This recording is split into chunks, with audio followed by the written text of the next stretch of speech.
Who are you when no one's watching? When the lights are out, when the noise finally fades, when there's no one left to impress or protect or please, what's left of you? Is there one whole version of yourself, or is it scattered, built in pieces, shaped by every room you walk into? Because maybe you've noticed it lately. The way your voice changes depending on who's listening, the way you laugh differently with different people. One day, you're bold and sharp, the next, you're soft and quiet, as if your soul folds to fit whatever shape the world demands. And yet, no one taught you to do this. You just learned to survive, to be accepted. But now, you're not sure who the real you is anymore.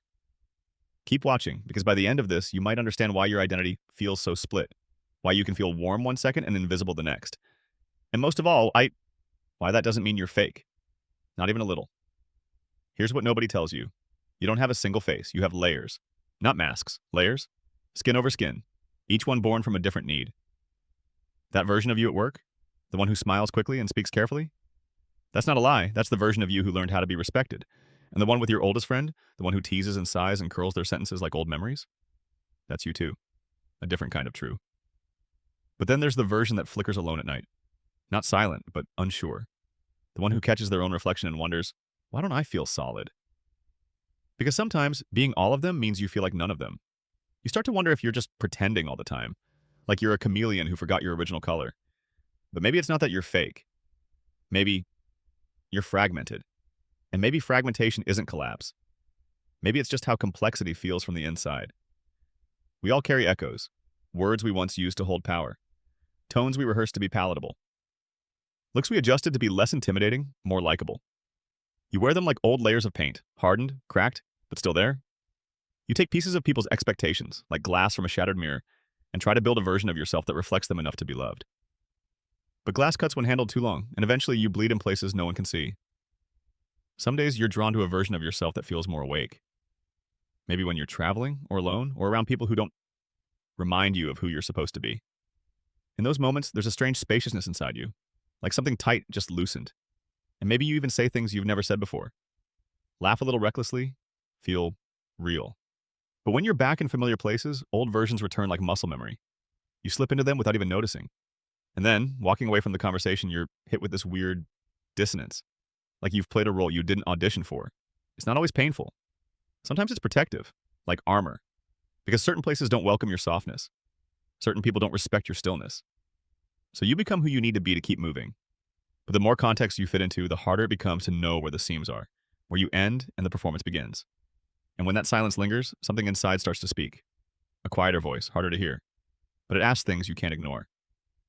Do they love me? Or just this version of me? If I stopped being so adaptable, would I still be enough? You start to mistrust your own reactions. Not because they're wrong, but because they're inconsistent. Why did I joke that way with them, but not with her? Why did I shrink myself in that meeting? Why did that compliment feel like a costume? And more importantly, which one was the real me? It's exhausting, this inner archaeology, trying to excavate truth from habits, but maybe truth isn't static. What if identity isn't a final answer? What if it's motion? A feeling you chase, one context at a time? Around the midpoint of our journey, something odd happens. We start to mistake power for selfhood. We cling to the version that got the most approval, the most attention, the one who passed through society's filters cleanly. And we start building our one true identity around that. But inside, quietly, we mourn. We mourn every suppressed trait we left behind to be chosen. The sensitive one, the awkward one, the loud one, the still one. You begin to realize, Dutch, you didn't lose parts of yourself. You buried them. And buried things don't disappear. They wait. They hum beneath the surface. They show up in quiet rebellions. That sudden urge to leave the party early. The unexplainable heaviness after a meeting. The way your body sighs when you're finally alone, like it's saying thank you. Not for being social, but for ending it. It's easy to think of this as weakness. To think, why can't I just be normal? But maybe this isn't dysfunction. Maybe this is your soul keeping score. Telling you where you feel fake, where you feel free. Fragmented identity is a feeling, not a concept. It's the experience of sitting in a room full of voices where you can't find your own. It's the ache of talking animatedly with someone and wondering afterward, why did I feel so hollow? It's walking through life like a hallway of mirrors, never sure which reflection to trust. You start collecting pieces of yourself like a patchwork. This one smiles more. That one doesn't. This one apologizes too often. That one blew up unexpectedly. You put them all in a bag and carry them, hoping one day they'll assemble into someone whole. But maybe wholeness isn't one version that fits all. Maybe it's not something you become. It's something you hold, like a house with many rooms, and you are all of them. Some light, some dark. A few chaotic, others still, but all yours. The problem isn't having multiple selves. The problem is when you start putting value on some and shame on others. When you make one room the throne and lock the rest behind doors labeled not enough. Why do we do that? Because we're taught that identity is supposed to be a brand. Clean, consistent, nameable. Something you can sell, post, describe in a bio. Not something that shifts like shadows during sunset.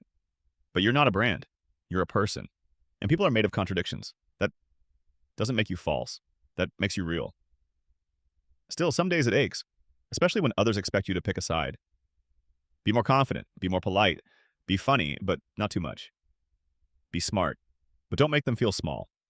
And suddenly your identity feels like a negotiation, a constant treaty you're rewriting so you don't lose belonging. But here's the quiet truth you almost forget. Just because it's felt familiar doesn't mean it's true. Comfort isn't always clarity. Sometimes we stay small because the world told us our wildness was too much to hold. There's a version of you that isn't sharp or edited, one who speaks slowly, who gets overwhelmed in loud spaces, who loves things that others think are outdated or childish. One who doesn't always know what to say, and that silence is not emptiness. It's depth, a form of presence. Even when you're not showing something, you're still being something. You're not valuable because you are seen, you are valuable because you are.